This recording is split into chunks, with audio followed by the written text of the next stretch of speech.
70.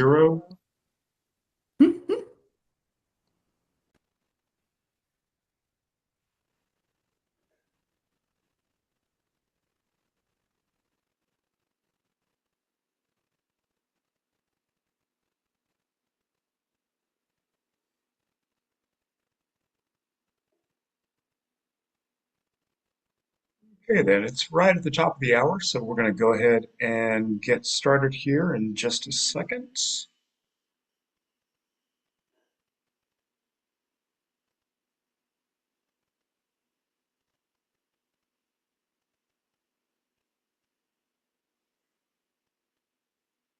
Right, well, let's go ahead and go. I'd like to say good morning or good afternoon, depending on where you are, and thank you for joining us. I'm Fred Rogers with the ACP, and we're very happy to welcome you to the ACP National Webinar Series and today's presentation, which is Why Resilience Programs Fail to Get Executive Buy-in and How to Fix It.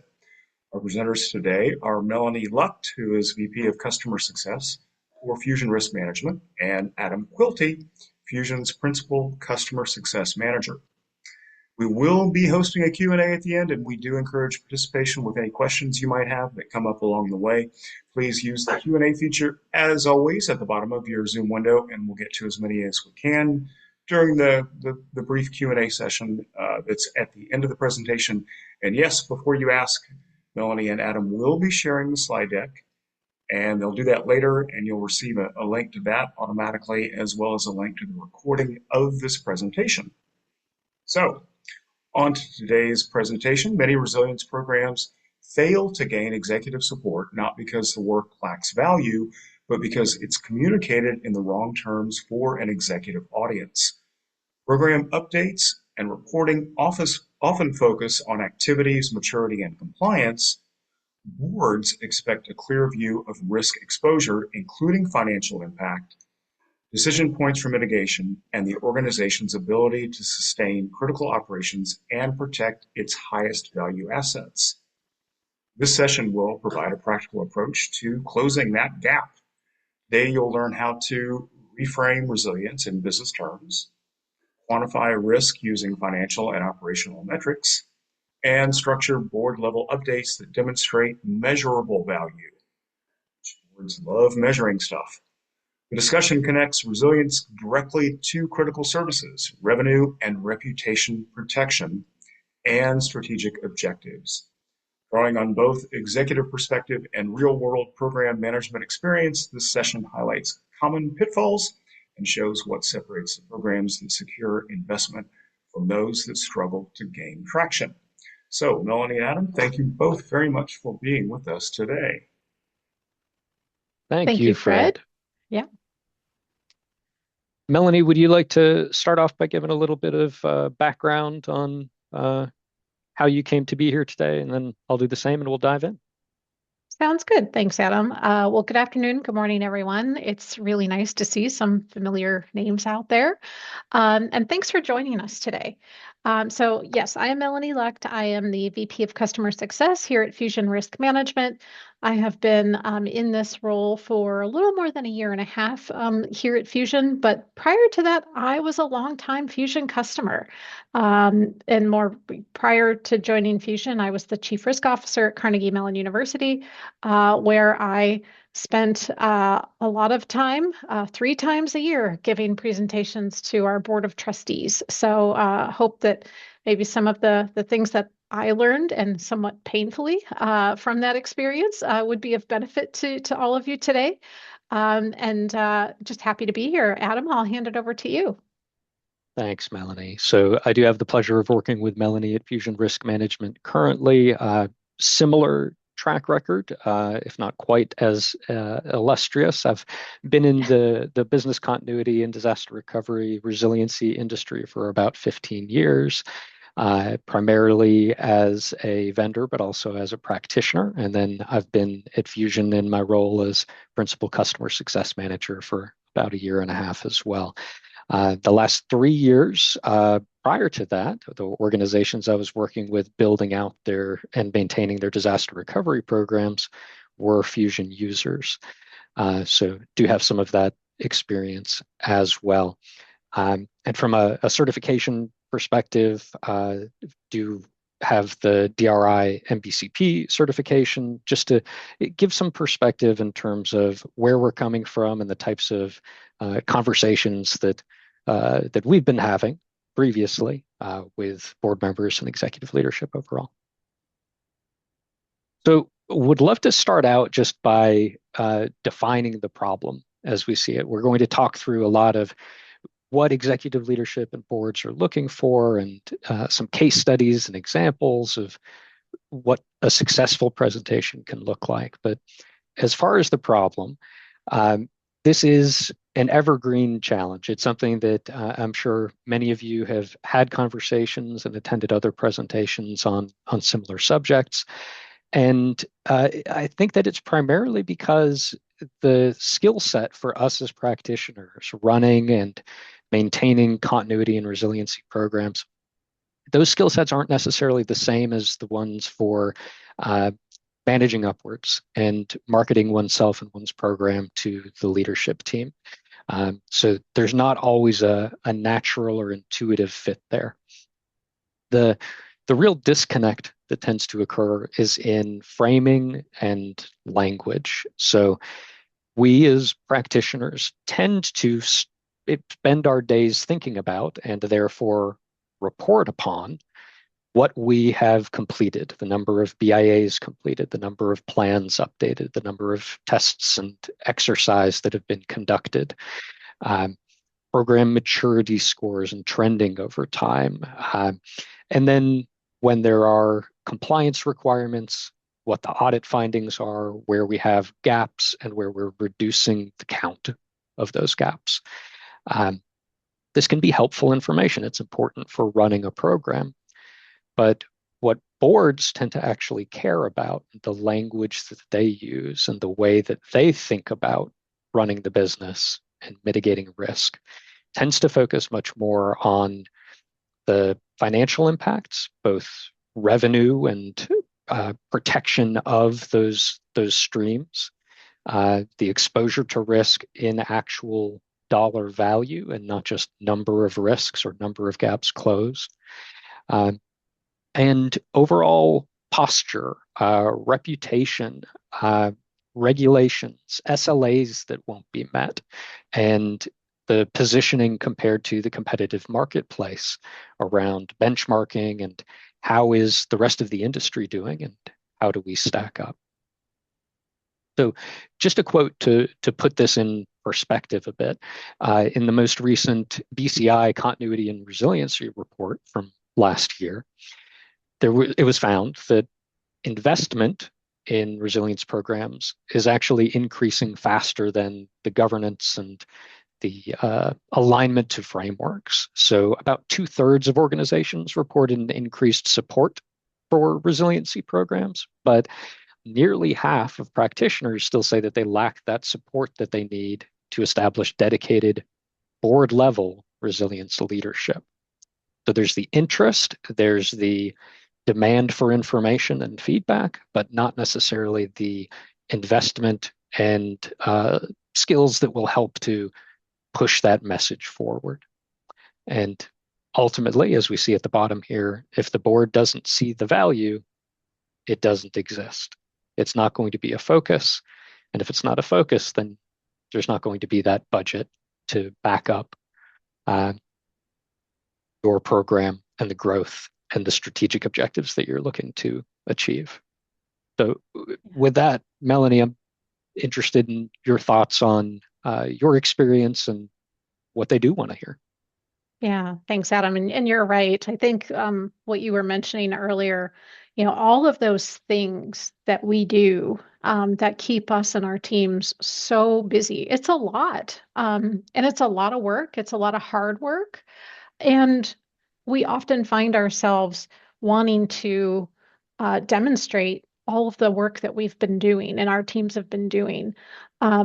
But sometimes that just doesn't always resonate with executive leadership because it's a lot of stuff. But what does that absolutely mean at the end of the day? Like, are we actually able to answer some of those key questions? And so, what is it that our executive leadership and boards care about? So we're going to talk about, some of those priorities, and we'll talk about five of them. What can we do in five fingers or less? And so, these are some of the things to consider. Every organization has its own culture.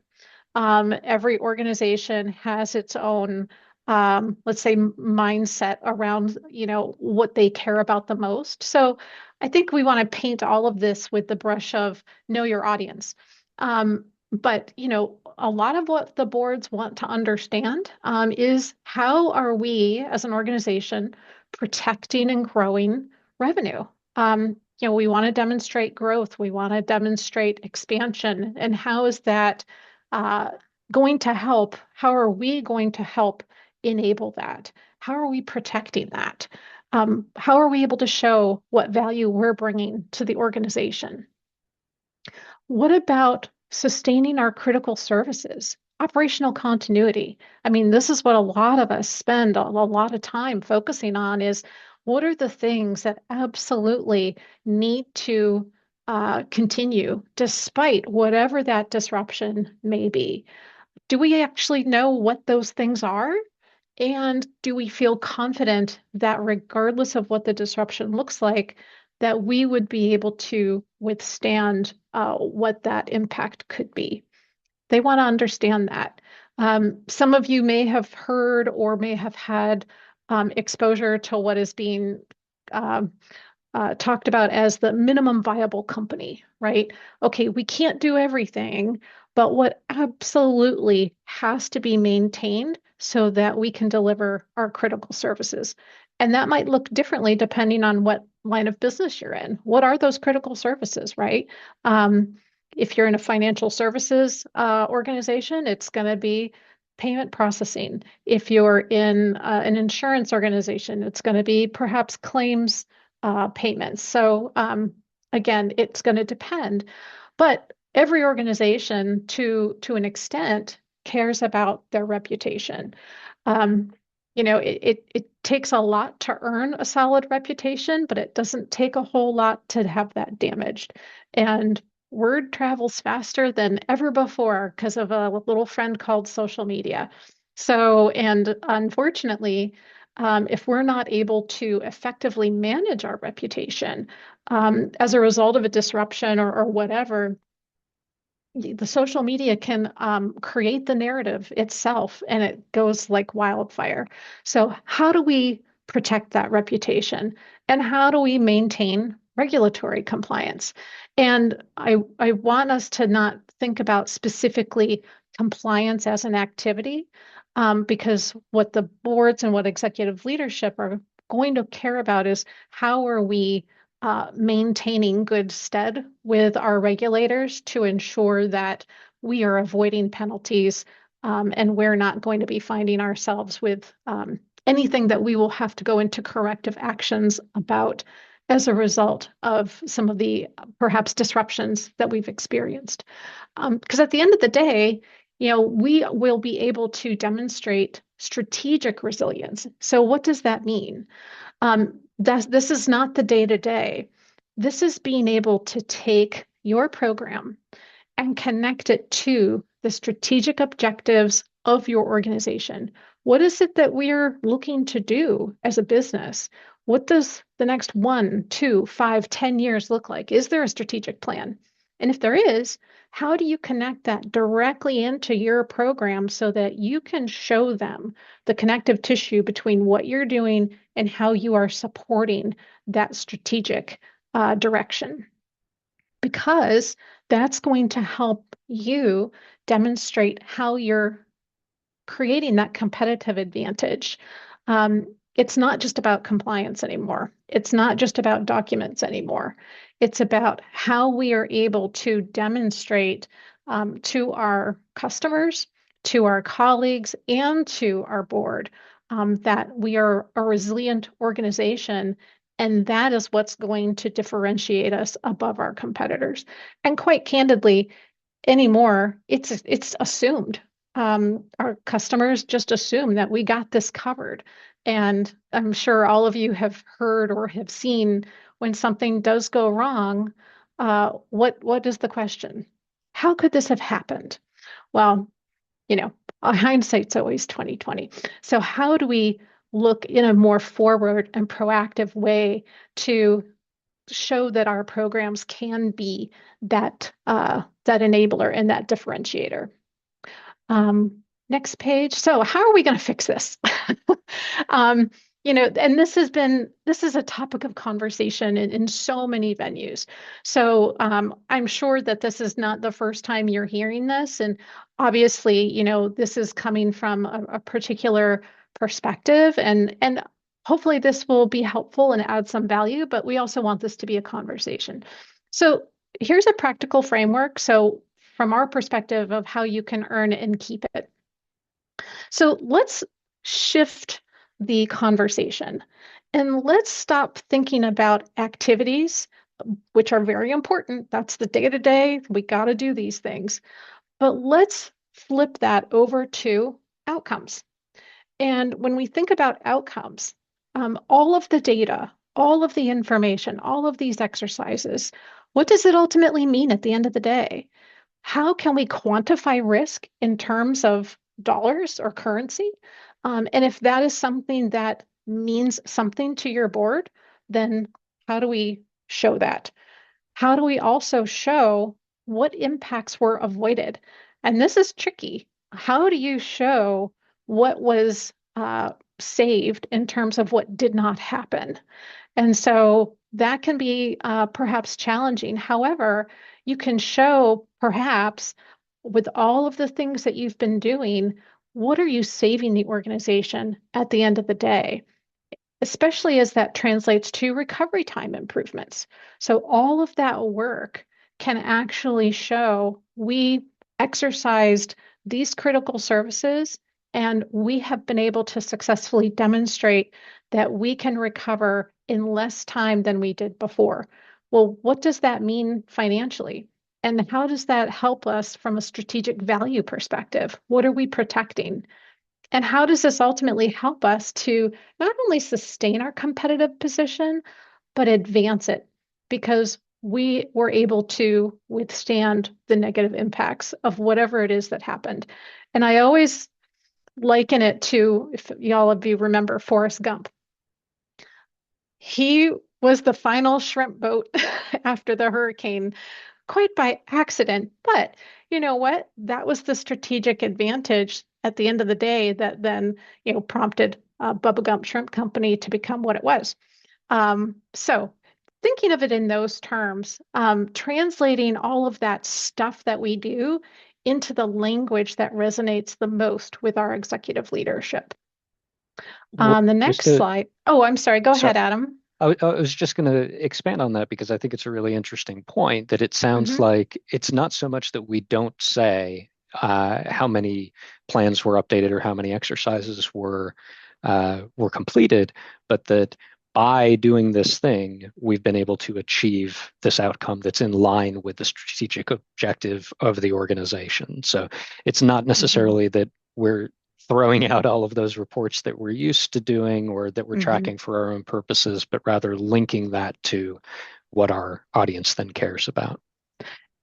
Exactly, exactly. And I'll get to this a little bit later, but look, we're all risk managers. And as a risk manager, part of what we bring to the table is the ability to build relationships and the ability to bring people together to help understand, what is it that is at risk and what are we doing collectively to help build our resilience muscle. And you're bringing all of these people together, whether it's in exercises, whether it's part of, training or workshops, whatever that looks like. So you're already amassing such a wealth of knowledge and information and data. It's now how do we translate that into the things that will resonate the most with our leaders? And so resilience can mean different things to different organizations, but perhaps, when you think of it from someone that could be in a board or executive leadership position, it's really about what do we protect in terms of the value that we as an organization deliver to our customers, to our communities? How do we sustain our critical services or our operations? But also, how do we recover those so that we continue to be aligned to our strategic objectives? Boards and executive leaders are looking into the future. They're looking into what's next. Again, like I said before, 1, 2, 5, 10 years. And so, how do we replace some of the language that we've adopted as our own community into what will then resonate with our leadership? Executive leaders and boards may not be familiar with terms like a BIA or RTO. And so, really getting ourselves out of that comfortable space that we speak within, and thinking about what is it that they want to hear from us, not what we think of in terms of our own language. And that's a great segue, Adam, if you want to pick up the ball here. Absolutely. No, I appreciate the framework and the thinking about what the board is really looking for and interested in, and making sure that we are respecting that audience and putting things in terms that they can understand. So really Mhm.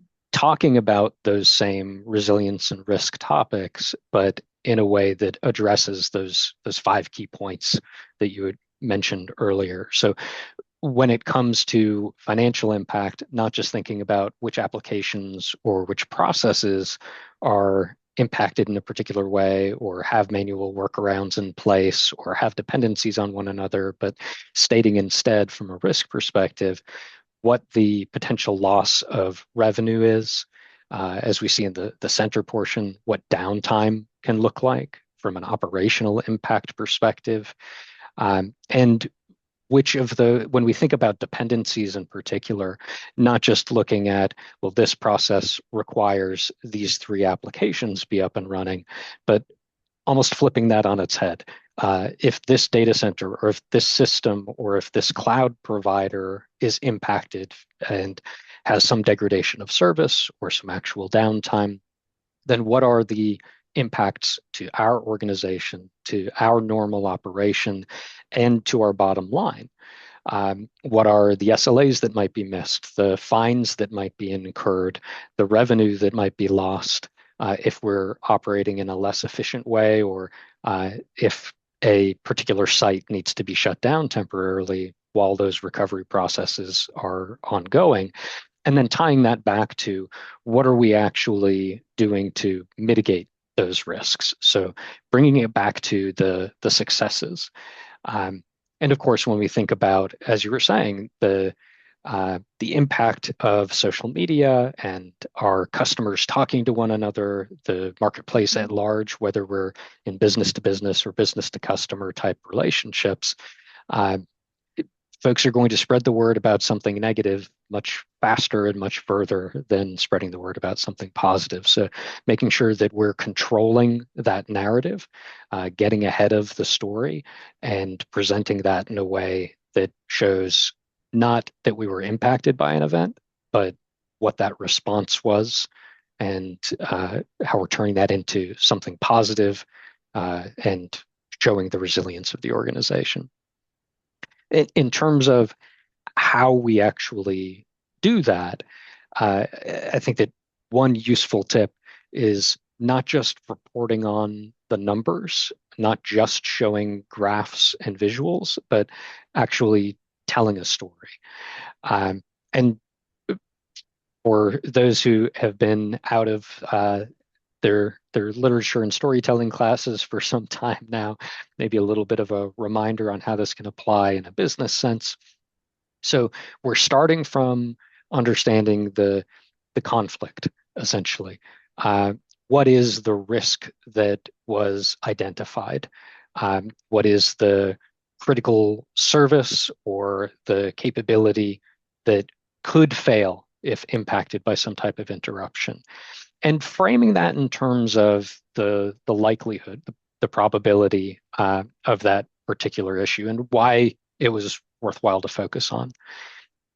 That's where we can tie it back to some of the revenue and operational impact that we've been talking about with item 2 and quantifying that impact, understanding why this rises to the level of a priority and not just one of many risks that we've identified. Depending on what that impact is, it could be based on the financials, on the reputation, on the operational impact, on the regulatory impact, or some mix, all of the above. And then with items 3 and 4, we're getting into the solutioning of what are we actually doing about it. If this is early in the process and we're identifying the risk to the board and asking for a decision, then we can be showing the different paths, usually just 2, sometimes 3 paths that could be taken, and what those costs and what the expected mitigation outcome is. If we're reporting back on a risk that we've made progress with, then we're able to use that same format, tell that same type of story with here's what was done, here's what was completed, here's what the investment of time, dollars, and bringing in other partners was in order to address this particular risk. And then the final outcome with 4 proving that value. And again, tying it back to the language of the board. So that might be in terms of a literal ROI conversation, or it could be value in another sense in terms of the risk being mitigated. And so now if this particular threat is realized, we won't see the impact that we've described in those dollar terms. Instead, we'll see a residual risk that's much smaller. Anything that you would add there, Melanie, before I go into a specific example? Yeah, I think as we start to go into some specific examples, some of you may be saying to yourself, that's not my role. I'm only focused on this one thing. Um, and that's fair, but think of it a little bit differently because resilience is a team sport. And whether you're focused on business continuity, disaster recovery, crisis management, that is part and parcel to a bigger picture that really does set the stage for resilience. And when you think of it from a perhaps executive leadership or board perspective, they just want to know, well, look, what do I need to be worried about? Um, what are you doing about it? And what do you need in order to make this right? So it's, that's where, the silos break down at the end of that day. And they just want to know, look, what do we need to do to fix this? How much is it going to cost? What is it going to take? What do you need?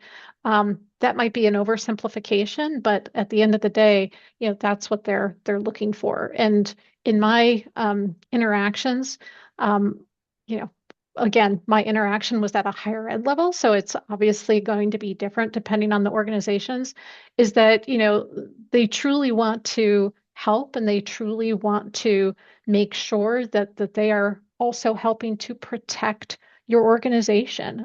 It's in their own interests as well. So, Adam, why don't we move on to the next slide as we start to think about some practical examples? Absolutely. Thank you for that context. So, in terms of telling a story, we'll follow our own advice a little bit here and bring this down to an example. So, with this particular well-known health insurance brand, they were reporting. I've heard colleagues term this in terms of reporting on busy. They were saying how they were spending their time, the number of BIAs conducted, the number of plans updated, et cetera. And they really wanted to move from that sort of patchwork approach of using various spreadsheets and Word documents and PDFs and communicating via email to a trusted source of truth. And we're able to do that by moving to a platform, Fusion in this case, to really track and give reliable data, and a consistency is really the key here. Showing trends over time of how risks were being addressed and mitigated, showing how departments were becoming better adopted and documenting more of their processes, identifying more of their risks, conducting more exercises, such that the impacts for the organization were improving and the resilience was improving over time. And that then gave the board the opportunity from one meeting to the next to understand if there were any concerning shifts in direction or risk, and to make decisions with an appropriate view, an appropriate field sense, an appropriate context to be making informed decisions. And I'll say as well, as a practitioner, in terms of what's in it for you, this is a huge win of being able to go from simply showing charts and graphs about how you and your team are spending your time to instead talking about how your team, whether it's a team of one or a larger team, how your team is providing value back to the business, aligning to the strategic objectives that your organization has, regardless of the industry and the size of organization, showing that that you are bringing value, that you understand where the organization is moving to, and you're helping it to get there, is definitely a win from a personal standpoint as well as for the organization overall. Uh, Keeping an eye on timing and some of the other examples that we need to go into. I'll keep moving from here, but again, we will be sharing the slides afterwards, and I'd encourage you to think about how these examples apply to your own organization as well. So Melanie had alluded earlier to the concept of minimum viable company, and there's other terminology out there as well that that the industry is dealing with that is related in some ways in terms of identifying important business services or critical business services, crown jewels. The mentality here is first understanding what are those critical services that the organization needs to perform. It's the common conversation as we talk with actual process owners within the business. We're not saying that what they're doing is or is not important, but rather, is it critical to the core mission of the organization, to keeping the lights on, if you will, keeping a revenue stream so that you can stay in business after some type of interruption or in spite of risks being realized. Once you've been able to identify what those critical services are, why the business exists and is able to continue functioning from a financial perspective, you're then able to map back to dependencies and understand what the exposure is from processes, applications, sites, and teams, and even individuals to identify those single points of failure. It's a well-practiced operation from a business continuity perspective, but in some ways happening in the opposite direction. So instead of starting from the team and asking what they do and then identifying what's critical, we're looking at what's critical for the organization and coming back in an operational resilience lens to view what is supporting that critical service. And again, we're then starting from the perspective of the board, that high level, the pieces that they care about in terms of the financial solvency and the operational functionality of the organization as a whole, so that we can then understand what is our current resilience posture, and then how can we track that progress over time. When we're able to see what the gaps are, it's a lot easier to understand where to be focusing time and resources to then be filling those gaps. I do have one other example to share in this regard. This one is actually an IT firm, a multinational technology firm that was having difficulty in understanding who's responsible for what, and in particular, which of their various organizational units or departments had BC plans that hadn't been updated within an appropriate time frame. So they had a two-tier system where some of those needed to be updated annually and others needed to be updated and approved every 2 years. And the focus in the board meetings had kind of sunk down to that tactical level of who isn't taking their medicine. And the program managers really wanted to shift that conversation to how the board could be helping to drive useful conversations, and what was needed from the program team in order to feel supported and to move the program in an appropriate direction. So in this case, they did implement a minimum viable company or MVC framework to figure out what are those particular products or services, those that are most critical to our organization's functioning, and then tying that down to the dependencies beneath that, so that then there was a direct impact, a direct line to understand we're not just talking about ABC application or about our um, particular billing process. We're talking about when that goes down, how does that impact our capability of providing services to our customers or billing customers so that we maintain cash on hand and are able to continue the functioning of the business. So by shifting that conversation to that minimum viable company, those critical business services, the executive conversations then elevated away from reporting on busy and who's completing what plans to what are our exposures on the things that are most critical to our business.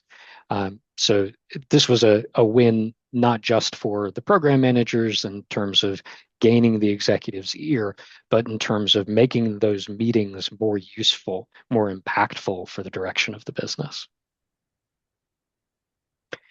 I'll say as well to follow that up that true resilience and true readiness goes beyond just having a plan in place and having an exercise performed. So when it does come down to the types of tests and exercises that you're performing, that could be tabletops, that can be hands-on functional exercises, that could be simulations that are run based on the data that you have on hand in your systems that don't even necessarily require direct human impact or time out of the business unit's day to understand what's likely to fail or where we're likely to have gaps.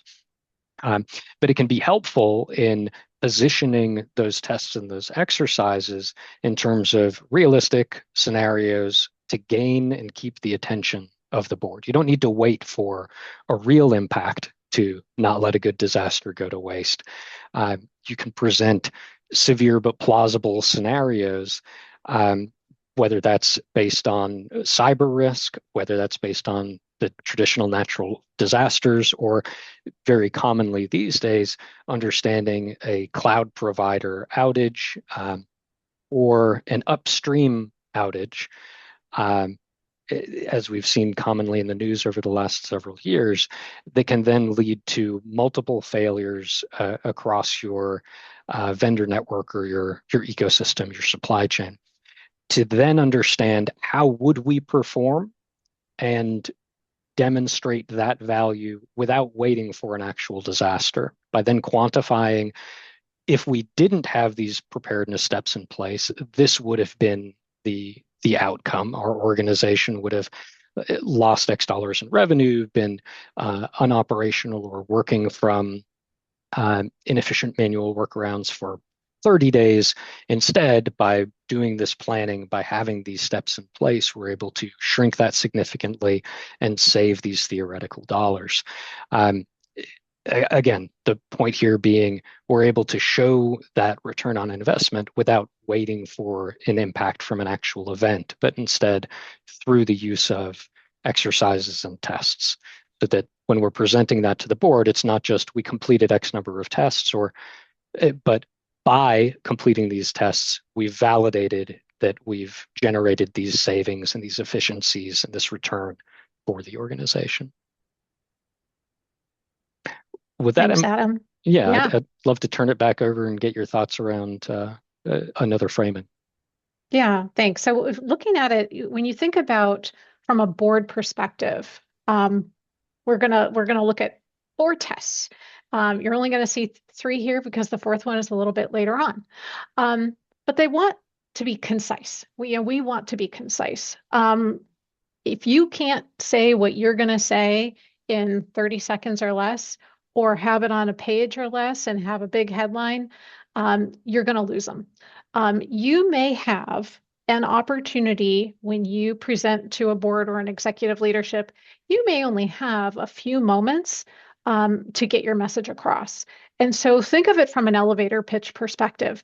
What is it that's going to get their attention? What is it that you want to make sure you are conveying your points? Now, there may be visuals. Less can be more.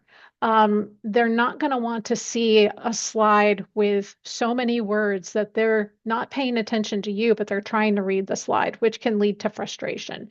Now, depending on your audience, it's going to depend on what visuals will resonate the most. Some of them like dashboards, some of them like charts, some of them like heat maps. Now, where I came from, heat maps were kryptonite. And if some of you remember a movie from the 80s, it was, no wire hangers, no heat maps. And so, okay, heard, we're not going to do heat maps. And heat maps are really just a point in time anyway. That's really not going to be able to tell them, okay, what is going to help drive to an outcome? Because that's what we want to do. We want to frame every message around how are we demonstrating resilience as an organization? How are we mitigating and reducing risk? How are we protecting the value that we're delivering? And again, if you get anything from our talk today, it's not about the activities, it's about the outcomes. So on the next slide, Adam, if you don't mind, we're just going to go through another example here. This is a regional health plan, and they were doing a lot of work, just like all of us. There's exercises going on, there's plans, there's gaps identified, but the reporting was so dense that it just was a complete turnoff. And so what they decided to do was redesign that reporting around those 4 leadership questions. What's at risk? What do we have to worry about? What progress is being made to mitigate it? Where are the barriers? Where are you having issues? And what do you need from us to blow down those barriers? That's what they want to know at that executive or board level. They're looking outwardly in terms of supporting the business and the strategic objectives. And what was the outcome? Engagement improved. Leaders actually started to ask follow-up questions so they could better understand what's going on. And they got the support, they got the direction. So the core lesson around this is like, less is more. It doesn't mean that it's not rigorous. It's actually, doing them a favor and being respectful. And the amount of time that it actually takes to distill a lot of information into 5 slides or less, that takes a lot of work.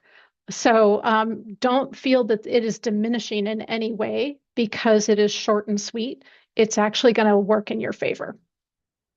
On the next slide, here's number 4. Let's look forward. Again, when we think strategically, that is where the boards, that's where executive leadership is looking in terms of the future. And so they want to understand what's happening on the horizon. What do we not only should be worried about today, what do I need to worry about tomorrow? How do we anticipate what is going to potentially be a risk, but an opportunity? Risk and opportunity go hand in hand. And that's what makes the construct of operational resilience so key, because they're going to be making investment decisions. And perhaps the information, the data, the intelligence that you have is going to help to affect what those decisions are. Any large investment decision, they're going to want to understand what are the risks? What could potentially hamper this bet that we're making? But also, what are some of the things that you're doing today that will help to affect those measurable outcomes? And not in terms of activities. Okay, we want to stay away from activities, but what are the things that we are collectively doing that's going to help move the needle on measurable outcomes? And of course, there's going to be regulatory developments, right? The regulatory landscape is shifting And so how does that cause us to do something different? And I'll mention something a little bit later around like, okay, well, what are others doing?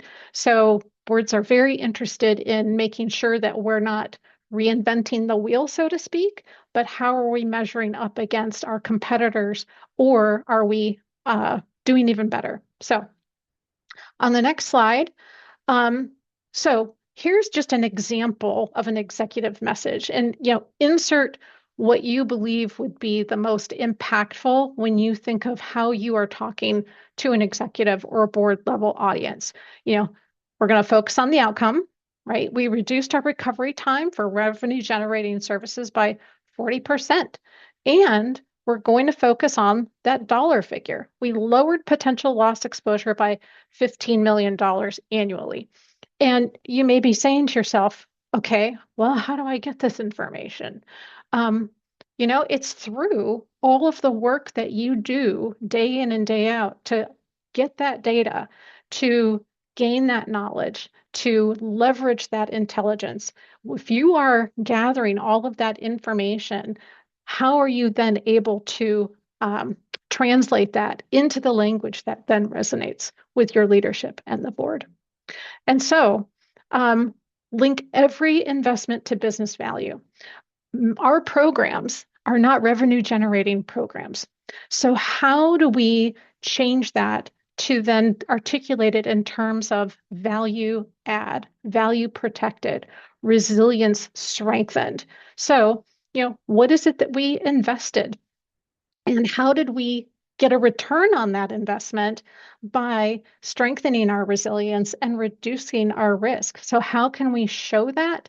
And at the end of the day, what did we protect? What revenue did we protect? What operations did we sustain? What penalties did we avoid? Again, what is the outcome? And thinking about the future, okay, that's where their heads are at, right?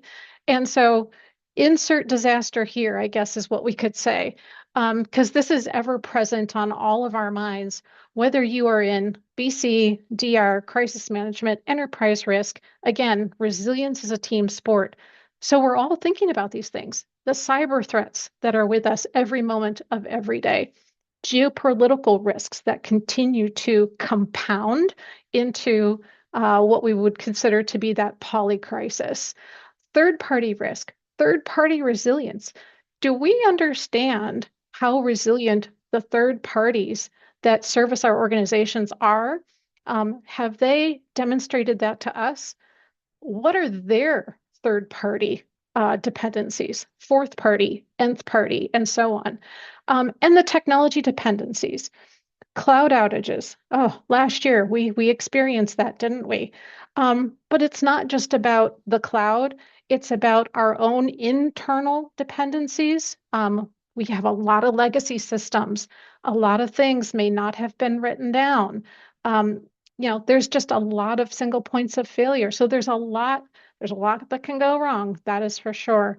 But looking at it from a business impact perspective and framing it in that way, so that they can see that you're thinking about these things and you're anticipating what they would be asking about. Are we ready for this stuff? So building that credibility, again, like I mentioned before, as risk managers, we're also relationship managers. And those soft skills of building relationships and building that credibility, it doesn't happen overnight. It gets built over time. But consistency can also help here. You're also telling a story. As a risk manager, you're also a storyteller. So using some consistency, because boards also, a board member may be on several boards. And so they're hearing similar stories. And so you want to be able to continue the thread, pick up where you left off to say, okay, last time I shared with you that this and that were key risks to our organization. Well, here's what we are doing to reduce those risks. Here's where we are at today, and here's where we are going tomorrow. And you show kind of the past, present, and future. I also mentioned about external benchmarks. So organizations want to know where they stack rank against their peers and industry standards. And so if you are able to do that, it really would behoove you to think about, okay, who are my peers? And depending on which industry you're a part of, are they willing and able to, do maybe a peer assessment to show where we all fit into the scheme of things? That can go a long way. But then you can also lean against recognized frameworks, whatever those may be that apply to you specifically. You can say, look, it's not just us talking. It is DORA, it is NIST. And we want to make sure that we are demonstrating compliance, but also best practices with these recognized frameworks. All right. On the next slide, we have one final example for you around a global insurance provider. And this was about what they learned from simulation scenario exercises and how they were able to then use that for forward visible decision making. So this is a organization mature resilience program, one that many of us would envy because we're all in various stages of maturity. But they had it. They were doing regular scenario exercises. They had great exercise reports, but there was nothing that was actionable. It was just basically here you go. So what they decided to do is, look, let's change this and refine this model around what these scenarios can mean to our executives. What's the likelihood that a breach is going to happen? What does this mean to our customers? What does this mean in terms of services? And what do we think we should be doing? And so each one of those simulations had board visible risk, a summary. So kind of giving the big picture here and the accountability. So what is going to give us the highest potential harm? What are we doing about it? And what is the residual exposure afterwards? You can mitigate a risk all day, every day. But you're still going to have some level of risk left over, a residual risk, because you cannot eliminate a risk 100% unless you just decide to avoid it. And so, what is it at the end of the day that remains? And are we okay with that? Are we willing to accept that risk in pursuit of our strategic objectives, or do we need to do something else to further mitigate it? And it wasn't just about, did we do this thing, but what did we learn from it? What are we going to do about it? And how does that then inform the board in terms of actions and maybe what do they need to do to then further help that along? All right. So common mistakes that lose the room. And I will say, look, I've come with mistakes and lessons learned. Um, Thinking about the jargon, thinking about the percentages, oh, I did these X number of plans. Again, reporting activities instead of, the impact that was avoided or the value that's being delivered. And presenting status updates. Okay, you're doing your job. That's what you're supposed to be doing. And in one of my very first board interactions, which was quite frankly terrifying, they took me to the woodshed and said, look, I don't care how many plans there are. Great. What is that doing to help us be more resilient as an institution? Like, how is this going to help with, the fact that, we stay up at night worrying about active shooters or severe weather or research funding. So tell us what you're doing about that. And so, okay, heard. It's time to build relationships. And it's not going to be built with a slide deck that can be also a doorstop. Um, it's not going to be a slide deck that's going to have so many words in it. They're not going to know where to direct their eyes. Um, and that you're speaking in a bit of a vacuum. If you're not connecting what you're communicating to strategic business goals, what matters to them and how we're helping our leadership to further those goals, it's not going to land. And asking for money without letting them know what that's going to go to and what the return on that investment is going to look like at the end of the day. So, you want to go in prepared and thinking about, what is it that I am going to ask them for, but how am I going to demonstrate the rationale that's going to resonate with them and the value that my team and I are going to deliver to the organization. So, with that in mind, I know we only have a few moments. Again, speaking in business outcomes, quantify everything. That's what lands, aligning to strategy. You're a storyteller. Keep telling those great stories, and that's going to help you build credibility over time. I'm happy to say that first board interaction, while terrifying, over time, it got better and better. That when I left the university, I had the head of the audit committee say, you know what, you had an impact, and I really appreciate that. And I thought, oh my God, I wish I was recording that. So it is possible. And I Thank- will pause from there. And yes, Adam, do you want to close us out? Absolutely. I was just going to say thank you for leaving us on a positive note. So we do have a QR code on screen. Please note that we will also be sharing this takeaway with you as part of the slide deck that we've just gone through, but there is a handout that we generated that works as a bit of a template. We wanted to give you really practical tips and recommendations, and part of that is giving you a deck that you can use to build out your own board-ready presentation and sort of fill in the blanks. Everybody loves a Mad Lib, so want to share that resource with you as well to give you a real useful and directly applicable way of applying some of the lessons and recommendations that we've shared today. I know that we do just have a few minutes left, but I will go ahead and progress us to the questions slide.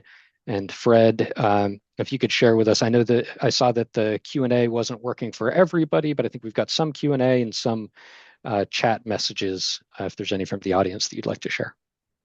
Do have a couple of questions already. Melanie, you mentioned that you had been told that you had a positive impact, but you also mentioned that you've experienced a couple of terrifying board presentations, both of which would make great webinars. I'm always looking for new webinar topics, so those might be great to do, both of those. Okay, questions. We've got about 3 minutes, so let's do a lightning round. Let's see. First one. These are helpful, great recommendations. What if I don't have a clear picture of my program status? Where can I start? Oh, if you don't have a clear picture of your program status, Um, so I guess it would be taking a step back to really outline, well, what is your program comprised of? What are the things that are perhaps not missing? And there's a lot of examples in terms of understanding what are the things that need to be a part of a robust program. So even maybe just doing an assessment, and of course, you could do a self-assessment or you could, request an external party to come in to assess your program, and internal auditors auditors can be your friends. And so maybe this is an opportunity to say, hey, can you take a look under the hood and tell me how my program's doing? So, That's a great point. I would just add if you don't have the data to support a story, then that's a good place to start. How do you start capturing that data, whether it's in your existing spreadsheets and capabilities, or if you need to look for a professional tool out there, there can be a real opportunity there to then generate the story and the outcomes once you have that underlying data. Okay, next question. Once I find a message that resonates with my board, how can I keep the content fresh without losing their mm. attention? Yeah. Well, and hopefully, well, one, that's fantastic. But again, it's telling that continuous story, and Lord knows there's enough that happens in the world that you can pick that narrative to say, okay, last time we focused on this particular topic, or we talked about this particular uh, risk that we have been able to mitigate. I want to kind of build on top of that to tell you what has happened since. And if nothing has happened since, to say, okay, we talked about this particular area of risk. Now I want to talk to you about a different area of risk and what we're doing about it. So kind of maintaining that cadence, but telling a different story along those same lines can also be helpful because again, you may only get a few minutes, and so you hopefully there's plenty of material that you can use to comprise those few minutes. Okay, and then on the flip side of that, from the other end of the perspective, and very quickly, what severe but plausible scenario is currently getting the most leadership attention? So I guess that's a current events question. I know in a lot of the towns we've got FIFA and the World Cup going on right now, but what else is getting the Mhm. most attention? So it's interesting, and I would assert that cyber and technology risk is front and center. On any risk register or risk priorities dashboard, whatever you call it, if cyber isn't in the top three, then you may be doing something else. So I would just say that that continues to be a very strong because for a lot of boards there's fiduciary responsibility around some of these risks. So, there's a very keen interest in making sure that we are doing our due diligence. Good. Thank you. And we are right at the top of the hour, so I'm going to go ahead and wrap it up. If we didn't get to your question, I'm sorry about that. But what we'll do is we'll forward your questions to Melanie and Adam, and I'm sure they'll be happy to get back to you individually. I want to thank both of you. And again, as always, ACP is coordinating several future webinars. Keep an eye out for your ACP news and views emails for those announcements. I want to thank all of you for attending today, and please do take a moment to complete the survey when it pops up after you close your Zoom window so that we know what you want from us so we can bring it to you. Thanks again for being with us today. On behalf of Melanie and Adam, have a fantastic summer. Be resilient, and we'll see you shortly at the next ACP webinar.